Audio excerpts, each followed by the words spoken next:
ಚತುರ್ಮುಖ ಬ್ರಹ್ಮನಿಗೆ ವೇದ ವೇದ ಅನ್ನೋದು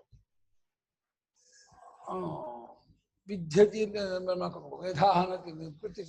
ವೇದ ತಾರನೆ ವೇದ ತಾರನೆ ವೇದ ವ್ಯಥತೆ ವೇದ ಅಲ್ಲ ವೇದ ಅನ್ನೋದು ಅವನು ಎಲ್ಲಾ ಸೃಷ್ಟಿಕರ್ತಕ್ಕೂ ಕಾರಣ ಆಗಿರ್ತಕ್ಕವನು ನಡೆಸಲು ತಗೊಂಡಿದ್ದಾರೆ ವೇದ ಅನ್ನೋದನ್ನ ಸೃಷ್ಟಿಕರ್ತ ಅಂತ ವೇದ ಷಷ್ಟಾಪ್ರಧಾನ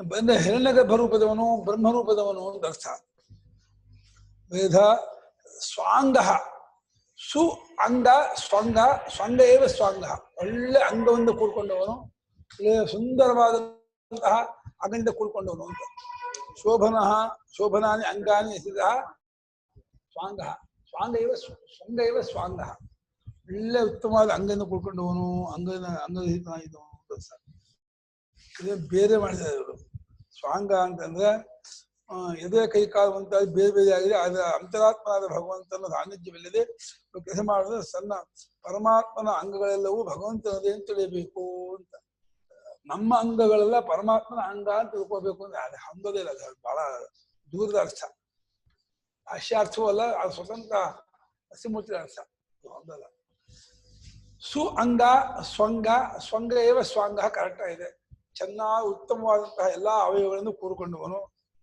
ವಿಧ ಸ್ವಾಂಗ ಅಜಿತ ಸೋಲನ್ನೇ ಕಾಣದವನು ಅಂತ ಜಿತ ಅಂದ್ರೆ ಸೋತವನು ಅಂತ ಅಜಿತ ಅಂದ್ರೆ ಎಂದಿಗೂ ಯಾರಿಂದಲೂ ಸೋಲನ್ನು ಕಾಣದವನು ಅಜಿತ ಕೃಷ್ಣ ಅಂದ್ರೆ ಕಪ್ಪಾಗಿರ್ತಕ್ಕವನು ಅಂತ ಅರ್ಥ ಮಾಡಿದ್ದಾರೆ ಕೃಷ್ಣ ದ್ವೈಪಾದ ರೂಪವು ಅವನ ರೂಪ ಅಂತ ಅರ್ಥ ಮಾಡಿದ್ದಾರೆ ಕೃಷ್ಣ ಅಂದ್ರೆ ವೇದವ್ಯಾಸರಿಗೆ ಕೃಷ್ಣ ಅಂತ ಹೇಳ್ತಾರೆ ಅವರ ರೂಪದವನು ಅಂತ ಸ್ವಯಂ ಕೃಷ್ಣನು ಕೂಡ ನೀಲಮೇಘಶ್ಯಾಮನಾದ್ರಿಂದ ಕಪ್ಪಾದವನಾದ್ರಿಂದ ಕೃಷ್ಣ ಅಂತ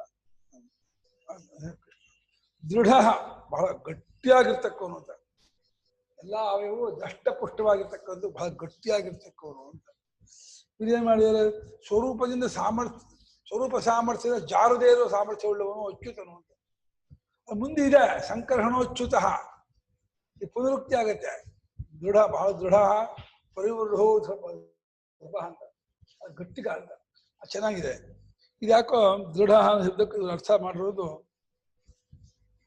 ಬಹಳ ಅಚ್ಯುತನು ಅರ್ಥ ಮಾಡಿದ್ದಾನೆ ಸ್ವರೂಪ ಸಾಮರ್ಥ್ಯ ದೇಹ ಪ್ರಸ್ತುತ ಅಭಾವ ದೃಢ ಪುರಾಣ ವಚನ ಅನ್ನೋದು ಸ್ವರೂಪ ಸಾಮರ್ಥ್ಯ ಮುಂತಾದ್ರಿಂದ ಜಾರದೇ ಇರುವ ಸ್ವಭಾವದ ದೃಢನು ಅಂತ ಗಟ್ಟಿದವನು ಸ್ವರೂಪದಿಂದಲೇ ಒಂದು ದೃಢ ಗಟ್ಟಿಗ ಅಂತ ಅರ್ಥ ಮಾಡ್ಬೋದು ದೃಢ ಗಟ್ಟಿಗ ಅಂತ ದೃಢ ಸಂಕರ್ಷಣ ಅಚ್ಯುತ ಒಂದೇ ಮಾಡಿದ್ದಾರೆ ಸಂಕರ್ಷಣ ಅಚ್ಯುತ ಮಾಡಲಿಲ್ಲ ಸಂಕರ್ಷಣ ಅಂತ ಇವನು ಕೃಷ್ಣಾವತಾರದಲ್ಲಿ ಯೋಗಮಾಯೆಯನ್ನ ನಂದಗೋಪನ ಪತ್ನಿಯಲ್ಲಿ ಪ್ರವೇಶ ಮಾಡೋಕೆ ಹೇಳಿ ನೀನಲ್ಲಿ ಅವತಾರ ಮಾಡು ಇದು ದೇವಿಕೆಯಲ್ಲಿ 7ನೇ ಗರ್ಭದಲ್ಲಿ ಗರ್ಭ ಮಾಡಿದಾಗ ಆ ಗರ್ಭವು ಗರ್ಭಸ್ರಾವ ಇದಾಗುತ್ತೆ ಎಳ್ಕೊಂಡೋಗಿ ಯೋಗಮಾಯೆ ಎಳ್ಕೊಂಡ್ಬಿಡ್ತಾಳೆ ಗರ್ಭಸ್ರಾವ ಆಗ್ಬಿಡ್ತದೆ ಹಂಗಾಗಿ ಕನ್ಫ್ಯೂಸ್ ಆಗ್ಬಿಡುತ್ತೆ ಕೃಷ್ಣನಿಗೆ ಇವರಿಗೆ ಕಂಸನಿಗೆ ಈ ಕೃಷ್ಣ ಹೊಡೆದಾಗ 8 7 ಲೆಕ್ಕ ಗೊತ್ತಾಗಲ್ಲ 7ನೇದು ಗರ್ಭಸ್ರಾವ ಆಗ್ಬಿಡುತ್ತೆ ಅದು ಎಳ್ಕೊಂಡ್ಬಿಡ್ತಾರೆ ವಾಪಸ್ ಹೋದ ಗರ್ಭ ಆದಾಗ ಗರ್ಭ ಹೋಯ್ತು ಇದು ಅಂತ ಅದು ಹೋಗಿ ಯೋಗಮಾಯೆಯಲ್ಲಿ ಸೇರ್ಕೊಂಡಿರುತ್ತೆ ಇದರಲ್ಲಿ ಇದು ನಂದಗೋಪನ ಪತ್ನಿ ಸೇರ್ಕೊಂಡಿರುತ್ತೆ ಅದು ಇದಾಗಿ ಯೋಗಮಾಯಾಗಿ ಹುಟ್ಟಿ ಕೃಷ್ಣ ಹುಟ್ಟಿದಾಗ ಕೃಷ್ಣನ ಕೊಲ್ಬೇಕು ಅಂತ ಬರುವಾಗ ರಾತ್ರಿ ಹುಟ್ಟಿದ್ದಾನಲ್ಲ ವಸುದೇವ ತಗೊಂಡೋಗಿ ನಂದಗೋಪದ ಕೃಷ್ಣನಿಟ್ಟು ಆ ಹೆಣ್ಣು ಮಗುವನ್ನ ಯೋಗಮಾಯ ಅದನ್ನು ಇಲ್ಲಿ ಇಟ್ಕೊಂಡ್ಬಿಡ್ತಾನೆ ಹೆಣ್ಣು ಮಗು ಆಗ್ಬಿಡ್ತು ಅಂತ ಹೇಳ್ಬಿಟ್ಟು ಅವನು ವಾಪಸ್ ಹೋಗ್ಬಿಡ್ತಾರೆ ಅವನು ಹೆಣ್ಮಗುನಂತ ಕೊಳ್ಳೋದು ಹಾಗೆ ಅಂತೇಳಿ ಅದೇ ಇಲ್ಲ ಅವನಿಗೆ ಭಯ ಆಗುತ್ತೆ ಕೊಲ್ಲೇಬೇಕು ಅಂತ ಹೇಳಿ ಬಂದು ಹೊಡೆಯಬೇಕು ಹೋಗ್ತಾನೆ ಕೈಯಲ್ಲಿ ಜಾರ್ಕೊಂಡು ಹೋಗ್ಬಿಡುತ್ತೆ ಜಾರ್ಕೊಂಡು ಹೋಗ್ಬಿಟ್ಟು ನಿನ್ನ ಶತ್ರು ಬೇರೆ ಕಡೆ ಬೆಳೀತಾ ಇದ್ದೇನೆ ಅಂತ ಅಶರೀರ ಬೆಳೆ ಆಗ್ಬಿಡುತ್ತೆ ಅದೇ ಅಡ್ವರ್ಟ್ ಆಗಿದ್ದು ಆ ಬೇರೆ ಕಡೆ ಬೆಳೀತಾ ಇದ್ದಾನೆ ಅಂದ್ಕೊಳ್ಳಿ ಎಲ್ಲಾ ಕಡೆ ಹುಡುಕ ಶುರು ಮಾಡ್ದ ಎಲ್ಲಾ ಕಡೆ ಕಣ್ ಮಗುವಲ್ಲ ಸಾಯಿಸಿ ಶುರು ಮಾಡ್ಬಿಟ್ಟ ಅದ್ ಹೇಳ್ದೆ ಇದ್ರೆ ಅಷ್ಟು ರಾಕ್ಷಸರನ್ನ ಸಂಹಾರ ಮಾಡಕ್ ಆಗ್ತಿರ್ಲಿಲ್ವಲ್ಲ ಅದಕ್ಕೆ ತುಂಬಾ ಪಾಪ ತುಂಬ್ಕೊಬಿಡ್ತು ಪಾಪದ ಕೊಡ ತುಂಬಿತು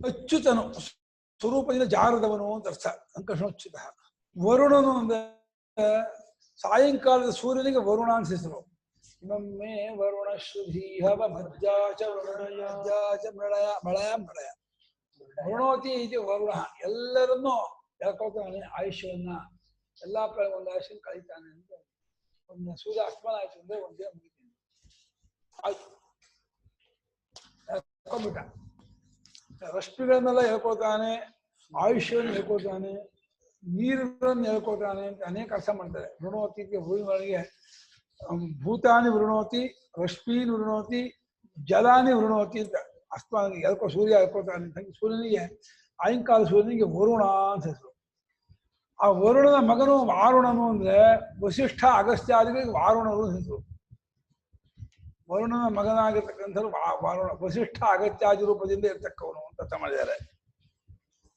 ವಸಿಷ್ಠರಿಗೂ ವಾರುಣ ಅಂತ ಹೆಸರಂತೆ ಇಂದ್ರ ವರುಣ ಅಗ್ನಿ ವರುಣ ದೇವತೆ ಯಾಕೆ ತಗೋಬಾರ್ದು ಅದೇ ಇಂದ್ರ ವರುಣ ಅಂದ್ರೆ ಇವನಿಗೆ ಸೂರ್ಯನಿಗೆ ವರುಣ ಅಂತ ಹೆಸರು ಇಂದ್ರ ಆದ್ಮೇಲೆ ದೇವೇಂದ್ರ ಆದ್ಮೇಲೆ ವರುಣ ಅಂತ ಸೂರ್ಯನಿಗೆ ಇನ್ನೊಂದು ಹೆಸರು ಸಾಯಂಕಾಲ ದೇವತೆ ಅಲ್ವಾ ನೀರಿನ ದೇವತೆ ಅಲ್ವಾ ಅದೇ ನೀರನ್ನು ಎಳ್ಕೊಳ್ತಾನ ಆದ್ದರಿಂದ ಸೂರ್ಯನು ಅವನಿಗೆ ವರುಣ ಅಂದ್ರೆ ಇಮಮ್ಮೆ ವರುಣ ಸುಧೀಹವ ಮಜ್ಜಾಚ ಮೃಡಯ ಹೇ ವರುಣ ಈ ನನ್ನ ಸ್ತೋತ್ರವನ್ನ ಹವ ಅಂದ್ರೆ ಸ್ತೋತ್ರ ಅಜ್ಜ ಈಗ ಕೇಳುವ ನಾವು ಅಜ್ಜ ಮೃಡಯ ಇವತ್ತೇನು ಕಾಪಾಡು ಸ್ವಾಮ ವಸುರಾಚಕೆ ನಿನ್ನನ್ನ ಕಾಪಾಡುವನೆಂಬುದಾಗಿ ನಾನು ಬೇಡ್ಕೊಳ್ತಾ ಇದ್ದೀನಿ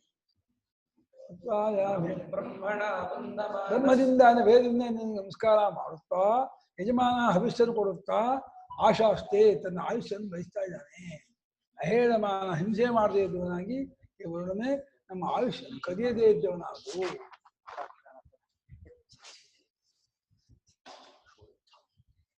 ವರುಣ ವಾರುಣ ಅನ್ನುವಾಗ ವರುಣನ ಮಗನಾದ ವಸಿಷ್ಠರು ಅಗಸ್ತ್ಯರಿಗೆ ವಾರುಣರು ಅಂತ ಹೆಸರು ಮಾಡಿದ್ದಾರೆ ಭೃಗುರ್ವೈ ವಾರುಣಿ ಅಂತ ಹೇಳಿ ವರುಣನ ಮಗನಾದ್ರಿಂದ ಭೃಗುಗೂ ವಾರುಣಿ ಅಂತ ಹೆಸರು ಭೃಗು ಮಹರ್ಷಿಗೂ ಇದೆ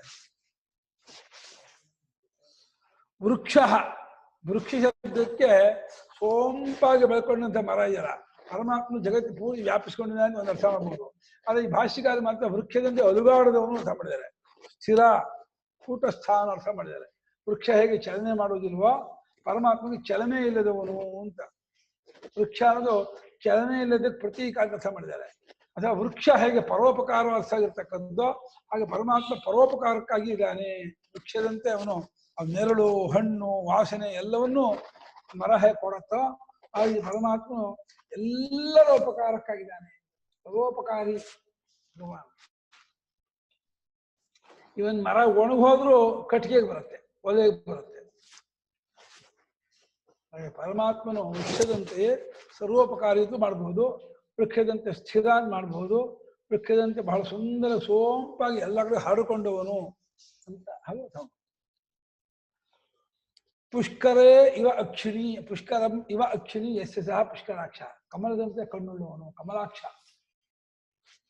ಒಳ್ಳೆ ಸುಂದರವಾದಂತ ಕಣ್ಣುಳ್ಳವನು ಪುಷ್ಕರಾಕ್ಷನು ಅಂತ ಇದೇನ್ ಮಾಡಿದೆ ಪುಷ್ಕರಾಕ್ಷ ಅನ್ನೋದಕ್ಕೆ ಇವರು ಪುಷ್ಕರಾಕ್ಷ ಹೃದಯವನ್ನೇ ಕಮಲ ಭಾವಿಸಿ ಅದರಲ್ಲಿರೋ ಭಗವಂತನ ಹೀಗೆ ಕರೆದೆ ಅಂತ ಹೃದಯವೆಂಬ ಕಣ್ಣನ್ನುಳ್ಳವನು ಅಂತ ಹೃದಯವೇ ಅಕ್ಷ ಕಣ್ಣು ಹೃದಯ ಪುಷ್ಕರ ಅಂದ್ರೆ ಹೃದಯ ಅಂತ ಅರ್ಥ ಮಾಡ್ಬಿಟ್ಟು ಹೃದಯವನ್ನೇ ಕಣ್ಣಾಗಿ ಉಳ್ಳವನು ಅಂತ ಅರ್ಥ ಮಾಡಿದೆ ಇನ್ನೊಂದು ಅರ್ಥ ಮಾಡಿದೆ ಮನಸ್ಸೇ ಕಣ್ಣು ಅಂತ ಮಹಾಮನೋಹ ವಿಶಾಲವಾದ ಮನಸ್ಸು ಸಣ್ಣ ಬುದ್ಧಿ ಇಲ್ಲ ಅಕ್ಷುದ್ಧ ಚಿತ್ತ ವಿಶಾಲವಾದ ಮನಸ್ಸು ಬ್ರಾಡ್ ಮೈಂಡ್ ಅಂತ ಹಾಗಿದ್ದ ಪರಮಾತ್ಮಗೆ ಮಹಾಮನೋಹ ಅಂತ ಈ ರೀತಿ ಇರುತ್ತೆ ಈ ಶ್ಲೋಕದಲ್ಲಿ 11 ನಾಮ ಇದೆ ವೇದಾಸ್ವಾಂಗೋಜಕೃತ 11 ನಾಮ ಈಗ ಭಗವಾನ್ ಭಗಹಾನಂದಿ ವನಮಾಲಿ ಹಲಾಯುಧಃ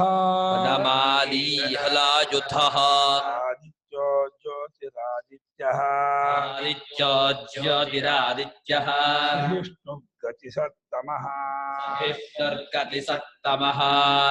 ಭಗವಾನ್ ಭಗಹಾನಂದಿ ವನಮಾಲಿ ಹಲಾಯುಧಃ ಆದಿತ್ಯೋ ಜ್ಯೋತಿರಾದಿತ್ಯಃ ಸಹಿಷ್ಣುರ್ಗತಿಸತ್ತಮಃ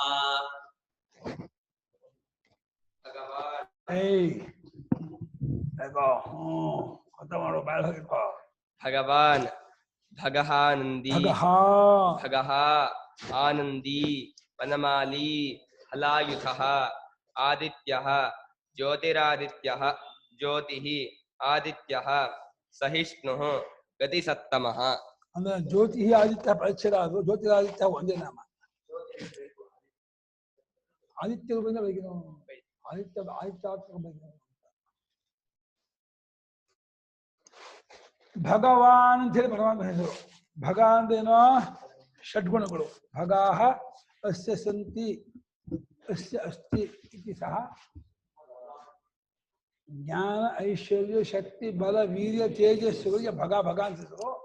ಅದನ್ನುಳ್ಳವನು ಈಗ ಧನವನ್ನುಳ್ಳವನು ಧನವಾನ್ ಅಂತೀವೋ, ಹಸುವನ್ನುಳ್ಳವನು ಗೋಮಾನ್ ಅಂತೀವೋ, ಈಗ ಭಗ ಅನ್ನುವಂತಹ ಗುಣಗಳನ್ನುಳ್ಳವನಿಗೆ ಭಗವಾನ್. ಜ್ಞಾನೇಶ್ವರ್ಯಾದಿ ಷಡ್ಗುಣಗಳಿಗೆ ಭಗ ಭಗ ಅಂತಿದ್ರು. ಅದನ್ನು ಹೊಂದಿರತಕ್ಕವನು ಅಂತ. ಜ್ಞಾನ ಐಶ್ವರ್ಯ ಶಕ್ತಿ ಬಲ ವೀರ್ಯ ತೇಜಸ್ಸು.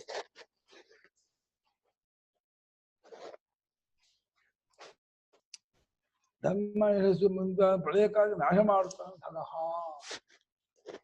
ಭಗಂ ಹರತಿ ಇತಿ ಭಗಃ. ಆನಂದಿ, ಯಾವಾಗಲೂ ನಿತ್ಯಾನಂದ ಸ್ವರೂಪ ಅವನು. ದುಃಖ ಕಾರಣವೇ ಇಲ್ಲ. ದುಃಖ ಕಾರಣ ಏನೋ? ಇಷ್ಟ ವಿಯೋಗ ಅನಿಷ್ಟ ಸಂಯೋಗ. ಇಷ್ಟ ದುಡ್ಡು ಹೋಯ್ತು, ಬಂಗಾರ ಹೋಯ್ತು, ಆತ್ಮರಾದ್ರು ಹೋದ್ರು ದುಃಖ ಆಗುತ್ತೆ. ಅನಿಷ್ಟ ಬಂತು, ಕ್ಯಾನ್ಸರ್ ಬಂತು, ಬಿ ಪಿ ಬಂತು, ಶುಗರ್, ದುಃಖ ಆಗುತ್ತೆ. ಏನೋ ಕಷ್ಟ ದುಃಖ. ಎರಡೂ ಅವನಿಗಿಲ್ಲ. ಎರಡನ್ನು ಮೀರಿದವನಿಗೆ ಆನಂದಿ ಯಾವ ಭಗವಂತ.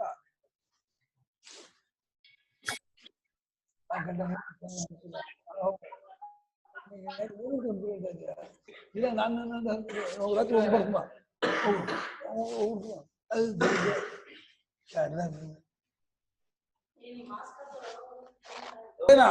ಸಹ ಆನಂದಂ ಅಸ್ಯ ಅಸ್ತಿ ಆನಂದಿ. ಆನಂದ ಮಾಡ್ತಾ ಅವಾಗ ಆನಂದ ಸ್ವರೂಪನೇ. ಅವನು ಏಕ ಪ್ರಕಾರನಾಗಿ ಯಾವ ವಿಕಾರ ಇಲ್ಲದೆ ಇರೋದನ್ನ, ವಿಕಾರವಾದ ದುಃಖ ಆಗುತ್ತೆ, ಬಿಟ್ಟೋದು ದುಃಖ ಆಗುತ್ತೆ, ಬೇಡದೇ ಇರೋದು ಬಂದು ದುಃಖ ಆಗುತ್ತೆ. ಅದು ಮೂರು ಅವನಲ್ಲಿಲ್ಲ.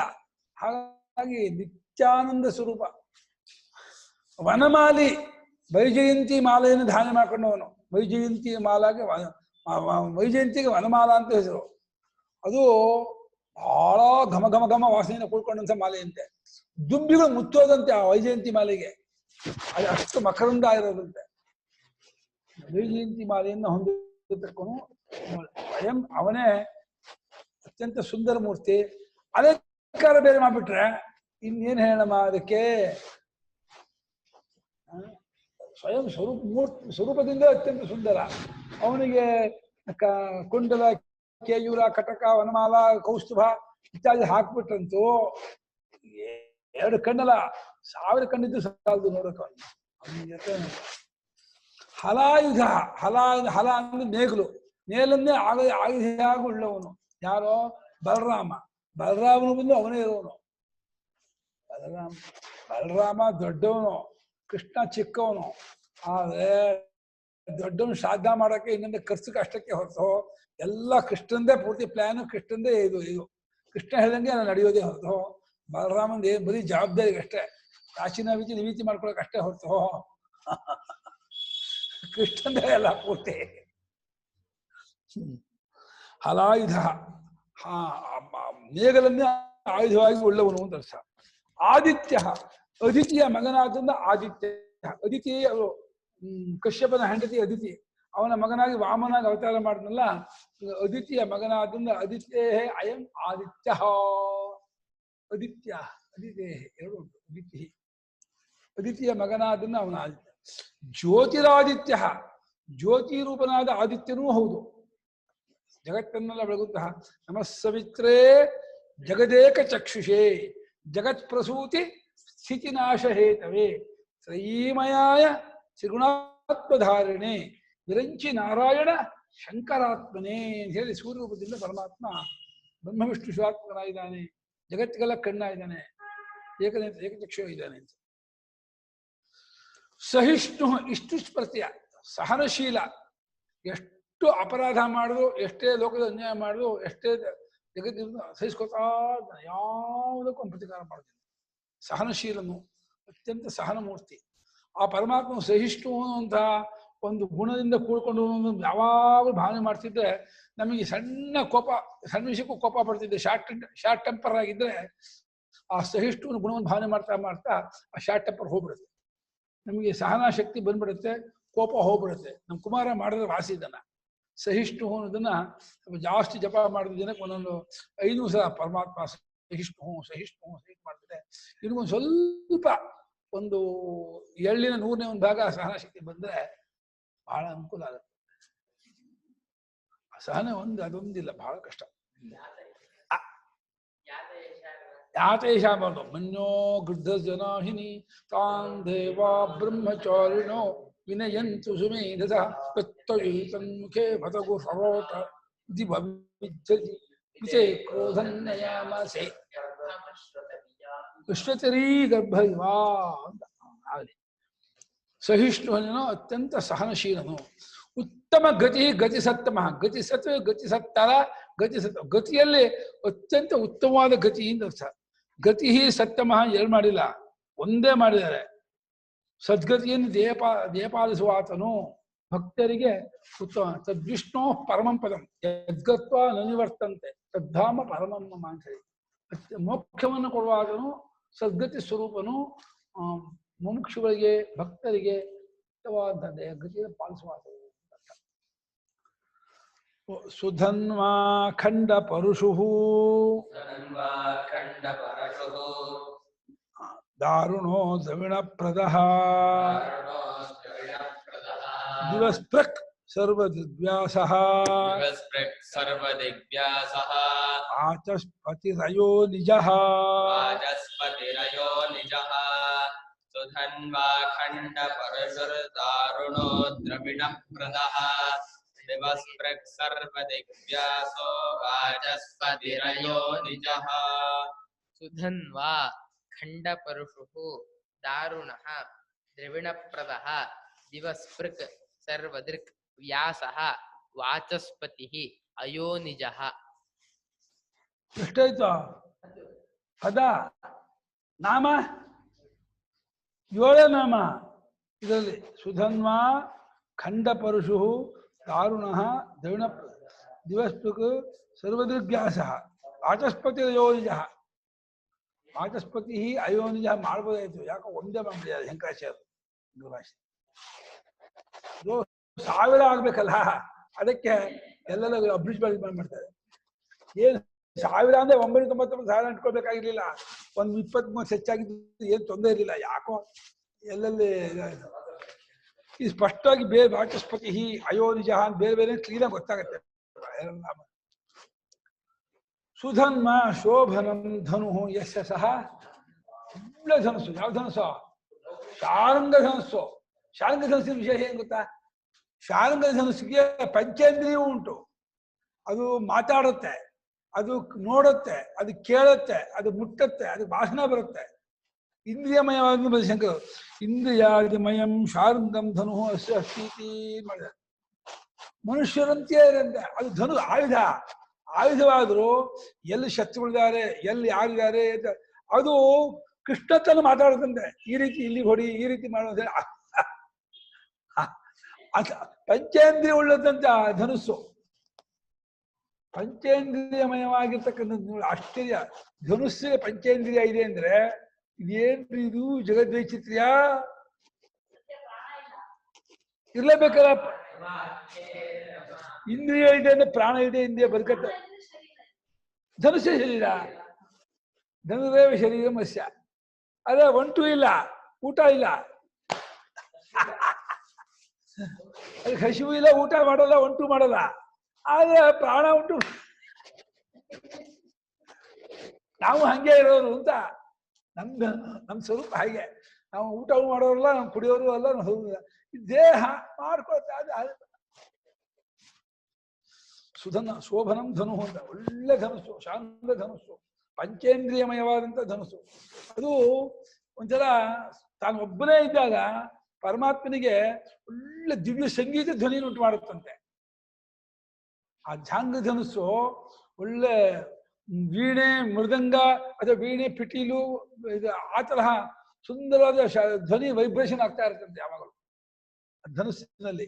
ಅಂಥ ವಿಶೇಷ ಅದು, ದಿವ್ಯ ಧನುಸ್ಸದು, ಪಂಚೇಂದ್ರಿಯಮಯವಾಗಿದ್ದು ಒಳ್ಳೆ ಕರ್ಣ ರಸಾಯನ, ಕರ್ಣಗೆ ಆಪ್ಯಾಯಮಾನಕರವಾದ ಠೇಂಕಾರ ಧ್ವನಿ ಮಾಡ್ತಾ ಇರುವಂಥದ್ದು. ಅದನ್ನು ಮುರಿಯೋಕೆ ಆಗಲ್ಲ. ಆ ಧನುಸ್ಸನ್ನು ಯಾವ ಶತ್ರುಗಳಿಗೂ ಮುರಿಯೋಕ್ಕಾಗಲ್ಲ ಅದು. ಖಂಡ ಪರಶು ಒಂದು ಪದಚ್ಛೇದ, ಅಖಂಡ ಪರಶು ಒಂದು ಪದಚ್ಛೇದ. ಖಂಡ ಅಂದ್ರೆ ಶತ್ರುಗಳ ಶಿರಚ್ಛೇದವನ್ನು ಮಾಡುವಂತಹ ಕೊಡಲಿ ಅಂತ. ಖಂಡಯತಿ, ಖಂಡನ ಅದೆರಡು ಮಾಡಿದ್ದಾರೆ. ಏನು ಖಂಡನ ಅಥವಾ ಪರಶು, ಖಂಡಯತಿ ಪರಶುಶ್ಚ ಇದು ಖಂಡ ಪರಶು ಅಂತ. ತುಂಡು ಮಾಡುತ್ತೆ ಮತ್ತು ಕೊಡ್ಲಿ ಆಗಿದೆ. ತುಂಡು ಮಾಡುವ ಕೊಡ್ಲಿ ಪರಶುರಾಮ ರೂಪದಿಂದ ಸಮಸ್ತ ಕ್ಷತ್ರಿಯ ಸಂಹಾರ ಮಾಡೋದು ಒಂದು. ಇದು ಅಖಂಡ ಪರಶು ಅಂತ, ಮುರಿಯದೇ ಇರುವ ಕೊಡ್ಲಿ ಅದು. ಖಂಡವಾಗದೇ ಇರುವ, ಮುರಿಯದೇ ಇರುವ ಸುಧನ್ವಾ ಖಂಡ ಪರಶು. ಹಾಗೂ ಮಾಡ್ಬೋದು. ಯಾವ ಕೊಡ್ಲಿ ಮುರಿದು ಹೋಗೋದೇ ಇಲ್ವೋ, ಬಾಕಿ ಎಲ್ಲ ಕೊಡ್ಲಿ ಮುರಿದೋಗ್ಬಿಡುತ್ತೆ, ಇದಾಗ್ಬಿಡುತ್ತೆ. ಈ ಕೊಡಲಿ ಇದೆಯಲ್ಲ, ಪರಮಾತ್ಮ ಇಟ್ಕೊಂಡ ಕೊಡಲಿ, ಅದು ಮುರಿದು ಹೋಗದೇ ಇರುವ ಕೊಡಲಿ ಅದು. ಅಖಂಡ ಪರಶು ಅಂತ ಮಾಡ್ಬೋದು. ಖಂಡ ಪರಶು, ಖಂಡನ ಅಲ್ಲದೆ ಶತ್ರುಗಳನ್ನ ತುಂಡು ಮಾಡುವ ಪರಶು ಅಂತ ಅರ್ಥ. ತಾನು ತುಂಡಾಗುವುದು ಅಂತ ಅರ್ಥ ಅಲ್ಲ. ಅಖಂಡ ಪರಶು ಅಂದ್ರೆ ತಾನು ತುಂಡಾಗದೇ ಇರುವ ಪರಶು ಅಂತ. ಅಖಂಡವಾದ ದಾರುಣ ಅಂದ್ರೆ ಭಯಂಕರ ರೂಪದವನು ಅಂತ.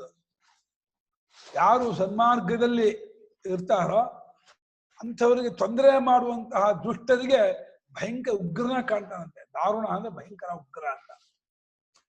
ಉಗ್ರ ರೂಪದವನು ಅಂತ.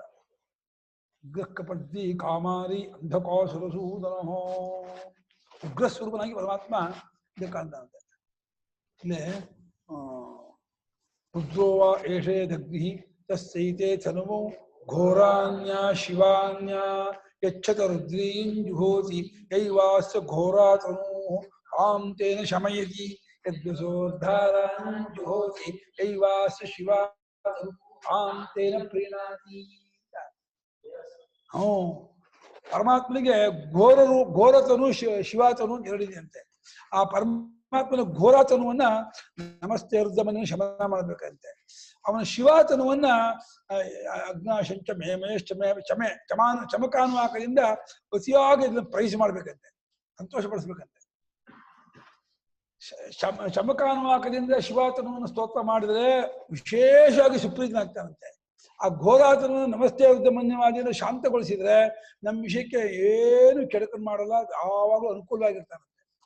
ಹಾಗೆ ಶ್ರುತಿ ಆ ಪರಮೇಶ್ವರನ ಎರಡು ರೂಪವನ್ನು ಕಂಡುಕೊಂಡ್ಬಿಟ್ಟು ಶತರುದ್ರೀಯದಿಂದ ಅವನ ಘೋರಾತನವನ್ನು ಶಮನಗೊಳಿಸಿ, ಅಗ್ನಾವಿಷ್ಣು ಸಜೋಷಸೆ ಮಾವರ್ಧಂತವಾಗಿ ಚಮಕ ಇದೆಯಲ್ಲ ಅದನ್ನು ಶಿವಾತನವನ್ನು ಚೆನ್ನಾಗಿ ಪ್ರೈಸ್ ಮಾಡಿ ಹೊಗಳಿ ಮಾಡಿ ಸಿಕ್ಕಾಪಟ್ಟೆ ನಿಮಗೆ ಅನುಕೂಲ, ಐಶ್ವರ್ಯ ಸಮೃದ್ಧಿ ಎಲ್ಲ ಬರ್ತದೆ. ಆರೋಗ್ಯ ಸಮೃದ್ಧಿ, ಐಶ್ವರ್ಯ ಸಮೃದ್ಧಿ, ಪರಿಸರ ಸಮೃದ್ಧಿ, ಒಳ್ಳೆ ವಿವೇಕ, ಒಳ್ಳೆ ವಾತಾವರಣ, ಒಳ್ಳೆ ಸಾತ್ವಿಕತೆ ಎಲ್ಲವೂ ಎದ್ಕೊಬಿಡುತ್ತೆ. ದ್ರವಿಣಪ್ರದ, ದ್ರವಿಣ ಅಂದ್ರೆ దుడ్డు, డబ్బు డబ్బు డబ్బు డబ్బు ఇచ్చేవాళ్ళు, ఎక్కువగా డబ్బు ఇచ్చేవాళ్ళు, ఎంత కావాల్సిందో అంత డబ్బు ఇచ్చేవాళ్ళు. ದ್ರವಿಣಪ್ರದ, ದುಡ್ಡನ್ನು ಕೊಡುವವನಿಗೆ. ಹಿಂಗೆ ದುಡ್ಡು ಬೇಕು ಅಂತಿದ್ರೆ ಪರಮಾತ್ಮ ನೀನು ದುಡ್ಡನ್ನು ಕೊಡುವ ದ್ರವಿಣಪ್ರದನಾಗಿದೆಯಾ, ನನ್ನ ವಿಷಯಕ್ಕೆ ಮಾತ್ರ ನೀನು ಸಿಟ್ಟು ಆಗ್ಬಿಟ್ಟಿದೀಯಾ, ನಾನು ನಿನ್ನ ಭಕ್ತನಾಗಿ ಬಡವನಾಗಿದ್ದೀನಿ, ಈ ಅವಮಾನ ನಿನಗೆ ನನಗಲ್ಲ. ಭಗವದ್ಭಕ್ತನಾಗಿ ನಾನು ಬಡವನಾದ್ರೆ ಏನಂತಾರೆ, ಭಗವಂತನ ಬೈತಾರೆ, ಅಯ್ಯೋ ನನ್ನ ಭಗವಂತ ಭಕ್ತ ಬಡವನಾಗ್ಬಿಟ್ಟ ಅಂತ. ದಯವಿಟ್ಟು ಆ ಅವಮಾನಕ್ಕೆ ನೀನು ಗುರಿ ಆಗ್ಬೇಡ, ನಿನ್ನ ಭಕ್ತನ ನನ್ನ ಕೈ ಬಿಡಬೇಡ, ನೀನು ಅವಮಾನ ನನಗೆ ಬೇಕಾದ ಕೊಡು ದಯವಿಟ್ಟು. ಏನಿಲ್ಲ, ಅವನು 20-25 ಕೋಟಿ ರೂಪಾಯಿ ಕೊಟ್ಬಿಡು ಸಾಕು ಸದ್ಯಕ್ಕೆ, ಆಮೇಲೆ ನೋಡ್ಕೊಳ್ಳ ಅಂತ. ಅಯ್ಯಪ್ಪ 25 ಕೋಟಿ ಕೊಟ್ಟು ಹೋಗ್ಬೇಕಂತ ಒನ್ ಟೈಮಿಗೆ ಬಂದು ಅಲ್ಲಿಯೇ ಪರಮಾತ್ಮ ದೇವ ಆಶಾಪಾಲ ದಿಕ್ಕಾಪಾಲ ಓಡ್ತಾನೆ, ಕಾಣಿಸ್ಕೊಳ್ಳೋದೇ ಇಲ್ಲ. ದ್ರವಿಣಪ್ರದ, ದುಡ್ಡನ್ನು ಕೊಡು. ಒಂದ್ ಕಡೆಯಲ್ಲಿ ಭಾಗ ಹೇಳಿದೆ, ಎಲ್ಲಾ ಸಂಪತ್ತನ್ನು ಪರಮಾತ್ಮ ಕೊಟ್ಬಿಟ್ಟಿದ್ದಾನಂತೆ ಜಗತ್ತಿಗೆ, ತಾನು ಒಂದನ್ನು ಇಟ್ಕೊಂಡಿಲ್ಲ. ಅದು ಎಲ್ಲೆಲ್ಲೋ ಹೆಲ್ಡಪ್ ಆಗಿದೆಯಲ್ಲ, ಅದನ್ನ ಇವು ಯಾರು ಭಕ್ತರಾಗಿರ್ತಾರೋ ಅವ್ರ ಹತ್ರ ಕೊಡೋ ಹಂಗೆ ಮಾಡ್ತಾರೆ ಅಷ್ಟೇ. ಇದು ಸಂಪತ್ತು ಅಂತ ಆಗುತ್ತೆ ಅಲ್ವಾ? ಎಲ್ಲವೂ ಸೇರಿಸೋದು, ಎಲ್ಲಾ ತರ ಆರೋಗ್ಯ ಸಂಪತ್ತು, ವಿದ್ಯಾ ಸಂಪತ್ತು, ಐಶ್ವರ್ಯ ಸಂಪತ್ತು, ಧನ ಸಂಪತ್ತು, ಧಾನ್ಯ ಸಂಪತ್ತು, ಪಶು ಸಂಪತ್ತು, ಸಜ್ಜನ ಸಂಪತ್ತು, ವಾತಾವರಣ ಎಲ್ಲ ಸಂಪತ್ತು. ಆಮೇಲೆ ಇದು ನೀವ್ ಹೇಳಿದ್ದು ಶಾರಂಗ ಅಲ್ವಾ, ಧನಸ್ಸು ಅಥವಾ ಶಾರಂಗ, ಶಾರಂಗ ನಾಕ್ ಕಾಕಾಗ ನಾ ಅದಕ್ಕೆ ದಾವತ್ ಬಿಟ್ಟು ಅಕ್ಕಾದ್ ಬರಬೇಕು. ಶಾರಂಗ ಯಾವತ್ತು ಅರ್ಕಾವತ್ತು. ಅಕ್ಕ ಆಮೇಲೆ ಇಲ್ಲಿ ಹಿಂದಿನ ಇದ್ರಲ್ಲಿ ವರುಣೋ ವಾರುಣ ಬರುತ್ತಲ್ಲ, ವರುಣೋ ವರುಣ ಅಂದ್ರೆ ಅಂದ್ರೆ ಮಳೆ. ಸಾಯಂಕಾಲ ರೂಪದ ಸೂರ್ಯನಿಗೆ ವರುಣ ಅಂತ ಹೆಸರು. ಹಾ. ಸೂರ್ಯ ವರುಣ. ವಾರುಣನ ಅವನ ಮಗನಾದ ಅಗಸ್ತ್ಯ ವಸಿಷ್ಠಾದಿಗಳು ಋಗ್ವಾದಿ ಋಷಿಗಳಿಗೆ ವಾರುಣರು ಅಂತ ಅವನ ಸಂತಾನರು ಅಂತ. ಓ ಕೊನೆಗೆ ಬಂದ್ಬಿಡ್ತಾರೆ, ಮಧ್ಯಾಹ್ನ ಹಿಂದಿಂದ ಕೇಳ್ಕೊಂಡ್ಬಿಡ್ತಾರೆ. ಎಂತ ಬುದ್ಧಿಯಿಂದ ಇವ್ರದು ಸಾಮಾನ್ಯ ಎಲ್ಲ ಬಹಳ ಪ್ಲಾನು. ಹೌದೌದು. ಆಯ್ತು, ಮುಂದಕ್ಕೆ ಹೋಗೋಣ. ಸ್ವರ್ಗಲೋಕ ಮುಟ್ಕೊಂಡ್ಬಿಟ್ಟಿದೆ. ಭೂಮಿಯೇ ಕಾಲ ಆದ್ರೆ ದಿಲೋಕ ತಲೆ. ನಾವು ಹೇಗೆ ಒಂದು ಬಾಗಿಲು ಮೇಲ್ಗಡೆ ಮುಟ್ತೀವೋ, ಅದೇ ಇನ್ನೇನೋ ಇದನ್ನು ರೂಪ್ ಮುಟ್ತೀವಿ, ಜಪ್ ಮಾಡ್ತೀವೋ, ದಿಲೋಕವನ್ನು ಮುಟ್ಟಿಬಿಟ್ಟಿದ್ದಾನೆ. ಭೂಮಿಯಿಂದ ದಿಲೋಕದವರೆಗೂ ಒಬ್ಬನೇ. ಜಾವ ಪೃಥಿವ್ಯೋ ರಿದಮಂತರನ್ಹಿ ವ್ಯಾಪ್ತಂತ ಏಕೇನ ದಿಶಶ್ಚ ಸರ್ವಾ ಅದ್ಭುತಂ ರೂಪಮುಗ್ಧಂ ಲೋಕತ್ರಯಂ ಪ್ರಸಿದ್ಧಂ ಮಹಾತ್ಮ ಅಂತ 11ನೇ ಅಧ್ಯಾಯ.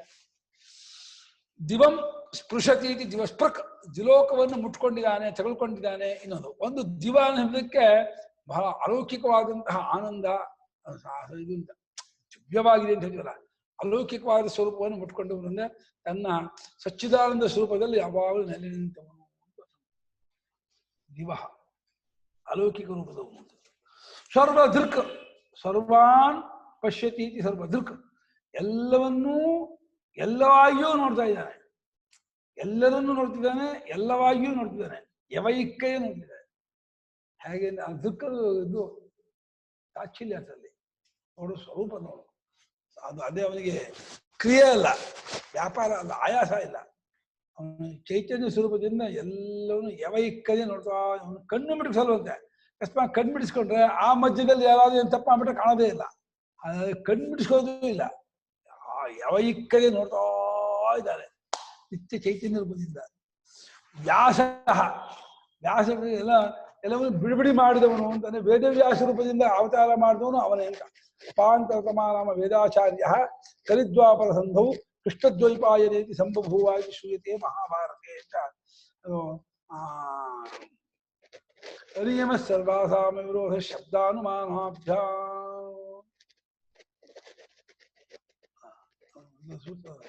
ಅಲ್ಲಿ ಬರುತ್ತೆ. ಅಲ್ಲಿ ಮಹಾಭಾಷ್ಯಕಾರರು ಒಂದು ಕಡೆ ಬರೆದಿದ್ದಾರೆ, 1000 ಶಾಖೆ ಸಾಮವೇದ, 101 ಶಾಖೆ ಯಜುರ್ವೇದ, 21 ಶಾಖೆ ಋಗ್ವೇದ, 9 ಶಾಖೆ ಅಸಮವೇದ. ಇದನ್ನು ಬಿಡುಬಿಡಿ ಮಾಡಿದವರು ಅವರೇ. ಎಲ್ಲಾ ವೇದವು ಅಖಂಡವಾಗಿತ್ತಂತೆ. ಅಸಹ ವಿಂಗಡವಾಗಿ ಬೇರೆ ಬೇರೆಯಾಗಿ ಇಟ್ಟವನು ವ್ಯಾಸ ಅಂತ, ಬೇರ್ಪಡಿಸಿದವನು ಅಂತ. ವೇದಗಳ ವಿಭಾಗ ಮಾಡಿ, ಶಾಖೋಪಶಾಖ ವಿಭಾಗ ಮಾಡಿ, ಪ್ರಪಂಚದವರೆಗೆ ವೇದಾಧ್ಯಯನ ಮಾಡೋಕೆ ಅನುಕೂಲವಾಗುವ ಹಾಗೆ ಹಗುರವಾಗಿ ಮಾಡಿಕೊಟ್ಟವನು. ವಾಚಸ್ಪತಿ ವಾಕ್ಪತಿ ಕೇಳಿಸ್ತಾರ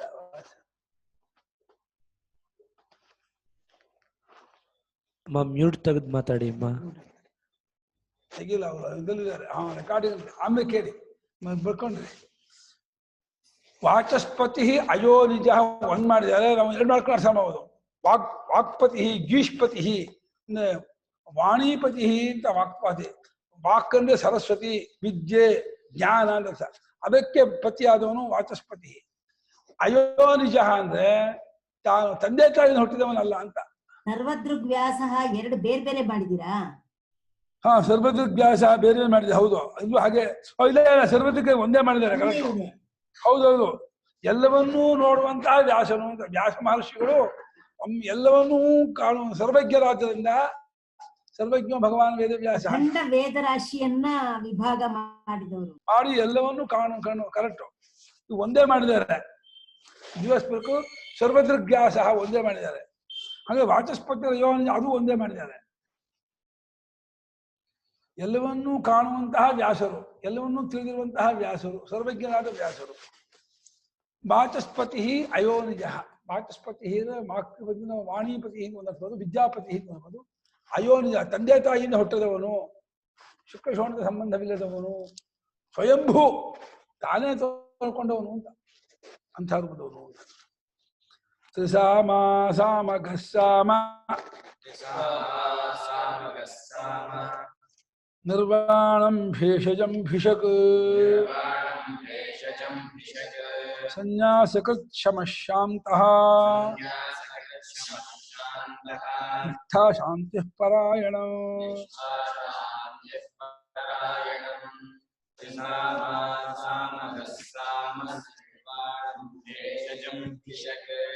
ಸನ್ಯಾಸವೃಚ್ಛಮಶಾನ್ ನಿಷ್ಠಾ ಶಾಂತಿ ಪರಾಯಣ ತ್ರಿಸಾಮ ಸಾಮಗಃ ಸಾಮ ನಿರ್ವಾಣಂ ಭೇಷಜಂ ಭಿಷಕ್ ಸನ್ಯಾಸಕೃತ ಶಮಃ ಶಾಂತಃ ನಿಷ್ಠಾ ಶಾಂತಿ ಪರಾಯಣಂ. ನೋಡಿ 10 ನಾಮ ಇದರಲ್ಲಿ. ನಿಷ್ಠಾ ಶಾಂತಿ ಒಂದೇ ಮಾಡಬಹುದಾಯ್ತು, ಶಮಶಾಂತಃ ಅಂತ ಒಂದೇ ಮಾಡಬಹುದು. ಎರಡನ್ನು ಒಂದೇ ಮಾಡಿದ್ರೆ ಹಿಂದೆ ಸರ್ವದಕ್ಕೂ ವ್ಯಾಸ ಬೇರೆ ಮಾಡಿ ವಾಚಸ್ಪತಿ ಅಯೋನಿಜ ಬೇರೆ ಬೇರೆ ಮಾಡ್ಬೋದಾಯ್ತು. ಅಲ್ಲಿ 2 ನಾಮ ಬೇರೆ ಆಗ್ತಿತ್ತು. ಶಮಶಾಂತ ಶಮೇನ ಶಾಂತಃ ಶಾಂತೇ ಶಾಂತ್ಯಾಹ ನಿಷ್ಠಾ ಶಾಂತಿ ನಿಷ್ಠಾ. ಎಲ್ಲೆಲ್ಲೋ ಬಿಡ್ತಾರೆ, ಎಲ್ಲೆಲ್ಲೋ ಒಂದ್ ಮಾಡ್ತಾರೆ. ಏನ್ ಭಾಷ್ಯ ನಿಜವಾಗಿ ಶಂಕರ ಭಾಷ್ಯ ಅಂತ ಪರಮಾತ್ಮ. ತ್ರಿಸಾಮ ಇನ್ನೊಂದ್ಸಲ ತ್ರಿಸಾಮ ಬಂದಿತ್ತು ಅಲ್ಲಿ ಆರಂಭದಲ್ಲಿಯೇ.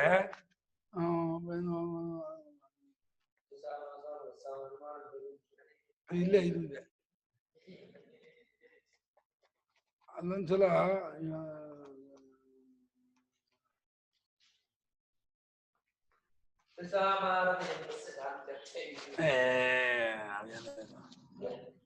ಇಷ್ಟು ಪೂರ್ಪಿಡಿಗೆ ಆಯ್ತು. ಅದು ಪೂರ್ಪಿಡಿಗೆ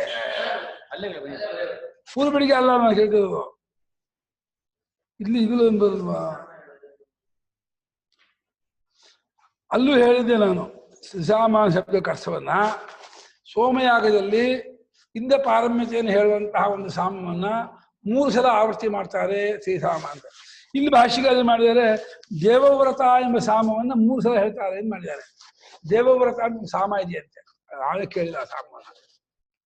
ದೇವವ್ರತವೆಂಬ ಸಾಮವನ್ನ 3 ಸಲ ಆವೃತ್ತಿ ಮಾಡ್ತಾರಾದ್ರಿಂದ ಅದು ಬಹಳ ವಿಶೇಷವಾದ ಸಾಮವಾದ್ರಿಂದ ಆ ಸಾಮ ರೂಪದವನು ಅಂತ ತ್ವಾಮಿಥ್ಯ ಹವಾಮಹೇ ಸಾತಾವಾಜಸ್ಯ ಕಾರ ಅಂತ ಹೇಳಿ ಇಂದ ಪಾರಮ್ಯತೆಯನ್ನು ಹೇಳುವಂತಹ ಒಂದು ಸಾಮ ಇದೆ. ಆ ಇಂದ ಪಾರಮ್ಯತೆಯನ್ನು ಹೇಳುವ ಸಾಮವನ್ನು ಅತ್ಯುಚ್ಛವಾಗಿ 3 ಸಲ ಆವೃತ್ತಿ ಮಾಡ್ತಾರೆ. ಅದು ಸಾಮ, ಅದನ್ನು ಮಾಡ್ಕೋಬಹುದು. ಸ್ವಯಂ ಸಾಮಗಃ, ಸಾಮ ಗಾಯತಿ ಸಾಮಗಃ, ಸಾಮಗಾನ ಮಾಡುವಾಗಲೂ ನಮ್ಗೆ ಸಾಮವೇದೋ ಬ್ರಾಹ್ಮಣಾನಾಂ ಪ್ರಸೂತಿ ವೇದಾನಾಂ ಸಾಮವೇದೋಸ್ಮಿ ಅಂತ ಹೇಳಿ ಸಾಮವೇದ ಪರಮಾತ್ಮ ತುಂಬಾ ಇಷ್ಟವಂತೆ ಸಂಗೀತ.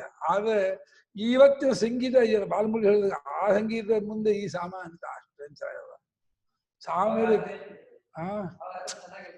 ಈ ಸಾಮ ಕೇಳಿದ ಗೋಲ್ ಧ್ವನಿಯ ಕೇಳ್ತ ಕೇಳಿದ ಅಷ್ಟು ಇದಾಗಿರಲ್ಲ. ಅದ್ರ ಸಂಗೀತ ಎಷ್ಟು ಚೆನ್ನಾಗಿರುತ್ತೆ, ಹಿತವಾಗಿರುತ್ತೆ, ಆಪ್ಯಾಯಮಾನ ಇರುತ್ತೆ. ಸಾಮ ಹುಮ್ಮ ಹುಮ್ಮ ಅಯ್ಯೋ ಹುಮ್ಮ ಹುಮ್ಮ ಅಂತ ನಮ್ಗೆ ಏನಪ್ಪ. ನಂಗೆ ಒಂದ್ಸಲ ಈ ತುರ್ಕರು ಬೆಳಗ್ಗೆ ಸಂಜೆ ಇದು ಮಾಡ್ತಾರಲ್ಲ, ಅಲ್ಲಾಹೋ ಅದೂ ಈ ಸಾಮ ಒಂದೇ ತರಹ ಕಾಣ್ತಪ್ಪ ನಮಗೆ ಮಾಡೋದು. ಆ ಸಾಮಕ್ಕೂ ಇದಕ್ಕೂ ಏನು ವ್ಯತ್ಯಾಸ ಕಾಣಬಹುದು. ಅಂದ್ರೆ ಬಹುಶಃ ಅವ್ರದ್ದೇನೋ ಇದಾಗಿದೆ ಅಂತ ಕಾಣ್ತೇವೆ. ಹಿಂದೆ ತುರ್ವಸು ಅಂತ ಇದ್ನಲ್ಲ ಯಯಾತಿ ಮಗ, ಅವನು ವೇದ ಕತ್ಕೊಂಡು ಹೋಗಿ ಅದನ್ನ ಅಲ್ಲಿ ಪ್ರಚಾರ ಮಾಡಿಬಿಟ್ಟು ಅಂತ ಸಾಮವೇದವನ್ನ. ಅದೇನೋ ಆಗಿದೆ ಅಂತ ಕಾಣುತ್ತೆ. ಏನ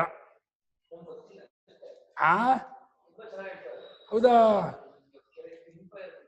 ಆದ್ರೆ ಇವನು ಬಾಲಮುರಳಿ ಬಾಲಮುರಳಿ ಒಂದು ಹಾಡು ಹೇಳ್ತಾನೆ, ಪಲುಕೆ ಬಂಗಾರಮಯ್ಯನ ಏನ್ ಹೇಳ್ತಾನೆ ಪುಣ್ಯಾತ್ಮ. ಆಮೇಲೆ ಇದನ್ನು ಹೇಳ್ತಾನೆ, ಏ ಚೀರುಗಳನ್ನು ದೇ ಚೂಚಿದವೋ ಇನವಂಶೋತ್ತಮ ರಾಮ. ಏ ಚೀರುಗಳನ್ನು ಸೂಪರ್ ಬಾಲಮುರಳಿ ಅಮ್ಮ ಹಾಡು ಹೇಳ್ಬಿಟ್ಟ ಅಂದ್ರೆ ಕುಣಿಸ್ಬಿಡ್ತಾನೆ ನಡಿ ಸಭೆ.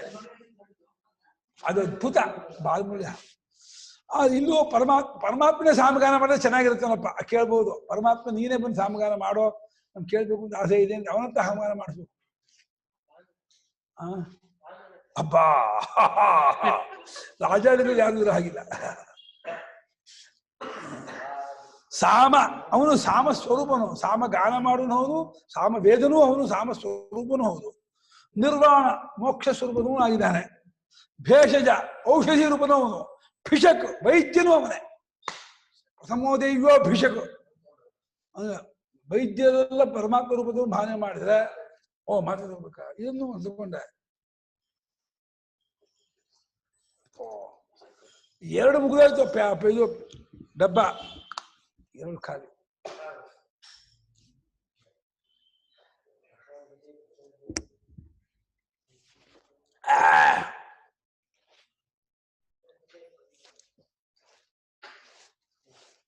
ಭೇಷಜ ಅಂದ್ರೆ ಔಷಧಿ ಅಂತ ಅರ್ಥ. ನಾವು ಏನೇನು ನಮ್ಮನ್ನು ಹೇಳ್ತಾರೆ, ನಮಾಮಿ ಧನ್ವಂತರಿಮಾದಿದೇವಂ ಸುರಾಸುರೈರ್ವಂದಿತ ಪಾದಪೀಠಂ ಲೋಕೆ ಜರಾರುಗ್ಭಯಮೃತ್ಯುನಾಶನಂ ದಾತಾರಮೀಶಂ ವಿವಿಧೌಷಧೀನಾಂ ಅಂತೇಳಿ ಧನ್ವಂತರಿಯಿಂದ ಸ್ತೋತ್ರ ಮಾಡಿಕೊಂಡು ಔಷಧಿ ತಗೊಳ್ಳಿ. ಆ ಧನ್ವಂತರಿಯ ಅನುಗ್ರಹದಿಂದ ನಿಮ್ಗೆ ತಗೊಳ್ದ ಔಷಧಿ ಒಳ್ಳೆ ವೀರ್ಯತ್ತರವಾಗಿ ನಿಮ್ಗೆ ಕೆಲಸ ಮಾಡುತ್ತೆ ಅಂತ ಶ್ಲೋಕ ಹೇಳ್ಕೊಡ್ತಾ ಇದ್ರು ತಂದೆಯವರು. ನಮಾಮಿ ಧನ್ವಂತರಿಂ ಆದಿದೇವಂ ಸುರಾಸುರೈರ್ವಂದಿತ ಪಾದಪೀಠಂ ಲೋಕೆ ಜರಾರುಕ್ ಜ್ವರ ಅರುಕ್ ಭಯ ಮೃತ್ಯುನಾಶನಂ ದಾತಾರಮೀಶಂ ವಿವಿಧೌಷಧೀನಾಂ ಅಂತ ಅವತ್ತೊಂದೇ ಹೇಳಿದೆ, ಇವತ್ತು ಇನ್ನೊಂದು.